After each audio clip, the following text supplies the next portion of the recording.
એક તરફ જ્યાં હાલ રાજ્યમાં કાળઝાળ ગરમી પડી રહી છે, જો કે આગામી કલાકોમાં રાજ્યમાં વરસાદી માહોલ જોવા મળી શકે છે, જેમાં સૌરાષ્ટ્રથી લઈને દક્ષિણ ગુજરાત સુધી વરસાદની આગાહી કરવામાં આવી છે। અને હવેના તબક્કામાં જેમ ધીમે ધીમે વરસાદ આગળ વધશે ત્યારે ચોમાસા પહેલા જ વરસાદનું આગમન, જેથી લોકોને ગરમીથી ચોક્કસથી રાહત મળશે।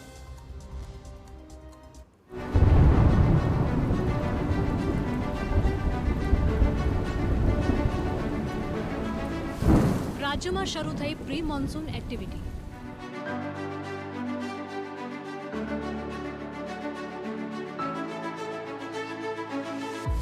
સૌરાષ્ટ્રમાં વરસી શકે છે હળવો વરસાદ।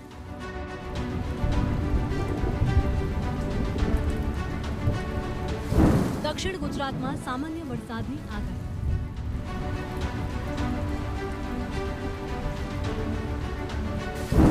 ઝડપથી આગળ વધી રહ્યું છે ચોમાસું।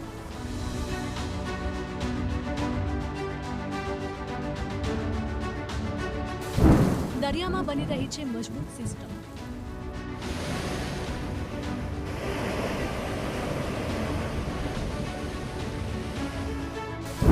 72 કલાક બાદ કેરળમાં થશે ચોમાસાની એન્ટ્રી।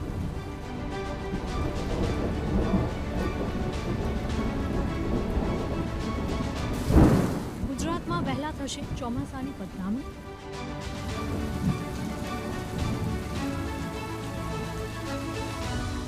રાજ્યમાં હવે ધીમે ધીમે ઉનાળાની વિદાય થશે અને ચોમાસાનું થશે આગમન। છેલ્લા 24 કલાકથી સૌરાષ્ટ્રથી લઈને દક્ષિણ ગુજરાતના વાતાવરણમાં પલટો આવ્યો છે અને હજુ પણ આગામી 48 કલાક સુધી રાજ્યમાં વરસાદની જ આગાહી છે। હવામાન વિભાગની સત્તાવાર આગાહીની વાત કરીએ તો રાજ્યમાં પ્રી મોન્સૂન એક્ટિવિટી સૌરાષ્ટ્ર અને દક્ષિણ ગુજરાતના જિલ્લામાં પડી શકે વરસાદ। સૌરાષ્ટ્રના અમરેલી, ગીર સોમનાથ, ભાવનગર, રાજકોટમાં આગાહી। દક્ષિણ ગુજરાતના જિલ્લામાં પણ વરસાદની શક્યતા। તાપી, નવસારી, ડાંગ, વલસાડ અને નર્મદામાં પડી શકે છે વરસાદ।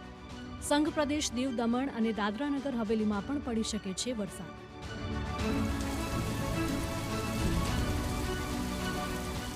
केवल में गुजरात रीजन और सौराष्ट्र दोनों में आइसोलेटेड प्लेसेस पे लाइट टू मॉडरेट रेन का पूर्वानुमान है और जो डिस्ट्रिक्ट है जहाँ पे आइसोलेटेड प्लेसेस पे लाइट टू मॉडरेट रेन का पूर्वानुमान है वो डिस्ट्रिक्ट है अमरेली, भावनगर, गिर सोमनाथ, दीव और राजकोट डिस्ट्रिक्ट शामिल है।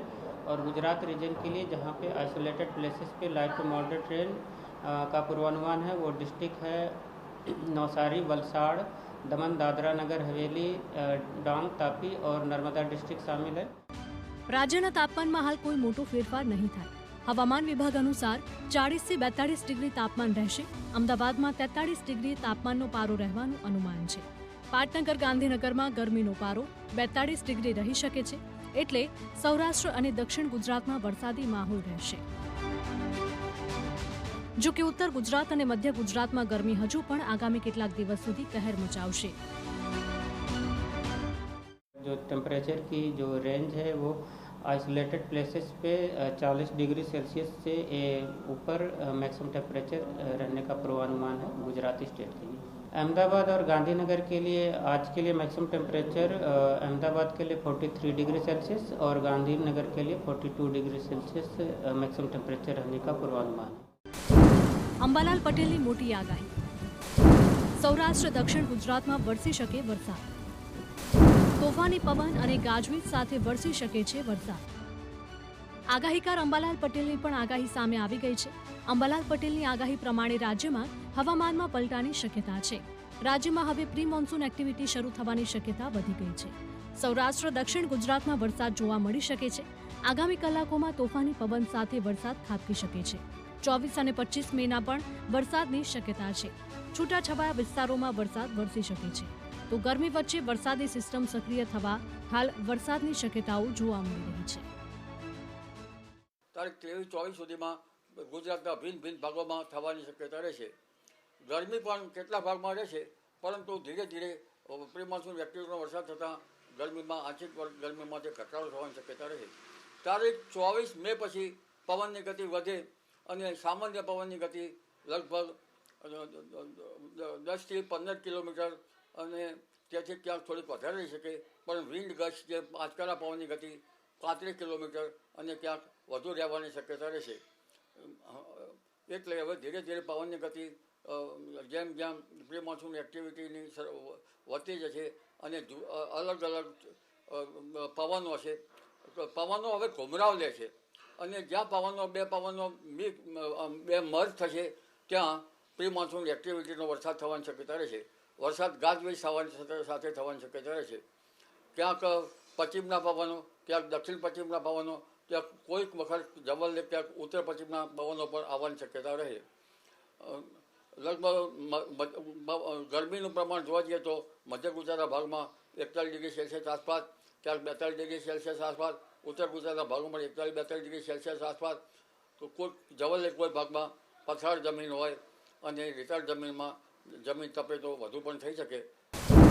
ડાંગર પકવતા ખેડૂતોની મુશ્કેલી વધી. વરસાદ થતાં ધરતીપુત્રોની ચિંતા વધી. ઠેર ઠેર રસ્તા પર ખેડૂતોએ સૂકવી ડાંગર. આ દ્રશ્યો જુઓ, રસ્તા ઉપર ડાંગર જોવા મળી રહી છે. દક્ષિણ ગુજરાતમાં વરસાદની હવામાન વિભાગની આગાહીને લઈને ખેડૂતોની ચિંતા વધી ગઈ છે. તૈયાર ડાંગર સૂકવવા યુદ્ધના ધોરણે કામગીરી હાથ ધરાઈ છે. ઝડપથી ડાંગર સુકાય તે માટે રસ્તા ઉપર પાથરવામાં આવી છે. સુરત જિલ્લામાં ઠેર ઠેર રસ્તા પર ખેડૂતોએ ડાંગર સૂકવી છે. ભૂતકાળમાં પણ માવઠાને લીધે ખેડૂતોના મોઢે આવેલો કોળિયો છીનવાયો હતો. ત્યારે ખેડૂત અગ્રણીઓ દ્વારા પણ ખેડૂતોને સાવચેતીના પગલાં લેવા અપીલ કરવામાં આવી છે.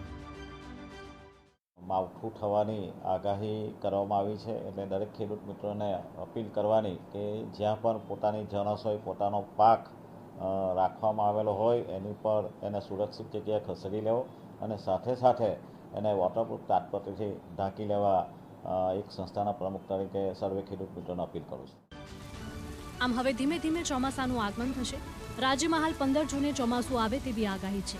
જોકે હાલ દરિયામાં જે સિસ્ટમ બની રહી છે તે ખૂબ જ મજબૂત છે, જેના કારણે ઝડપથી હાલ ચોમાસું આગળ વધી રહ્યું છે. જો આવી જ રફતાર જોવા મળી તો ગુજરાતમાં પણ નક્કી તારીખ કરતાં વહેલા જ થઈ શકે છે ચોમાસાની પધરામણી. Bureau report, TV9.